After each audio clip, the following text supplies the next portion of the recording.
Saudi திருநாட்டின் தமாம் கிழக்கு மண்டலத்தின் திராவிட முன்னேற்றக் கழகத்தின் அயலக அணி புதிய பொறுப்பாளர்களாக தலைமை கழகத்தால் அறிவிக்கப்பட்ட பொறுப்பாளர்கள் அறிமுக கூட்டமும், திராவிட முன்னேற்றக் கழகத்தின் 4ஆம் ஆண்டு பொற்கால ஆட்சி நிறைவு பெற்று 5ஆம் ஆண்டு துவக்க சாதனை விழா கூட்டமும் அல்கோபார் நகரில் உள்ள அஞ்சப்பர் உணவகம் அரங்கத்தில் திராவிட முன்னேற்றக் கழகத்தின் தொண்டர்களால் நடைபெற்றது.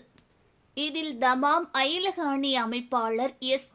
சிக்கந்தர் பாபு, துணை அமைப்பாளர் முகமது ஜியா உல் ஹக், அப்துல் சமத் மற்றும் குண்டு பிலால் ஆகியோர் தங்களை நியமனம் செய்த கட்சி தலைமைக்கு நன்றியை தெரிவித்துள்ளார்.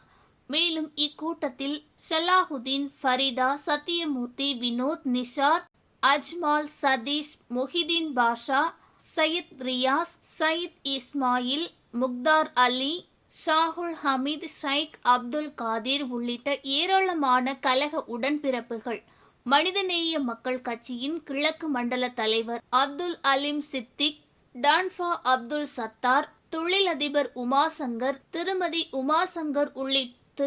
உமாசங்கர் உள்ளிட்டோர் கலந்து கொண்டு புதியதாக நியமனம் செய்யப்பட்ட அயலக அணி நிர்வாகிகளை வாழ்த்தினார்கள்.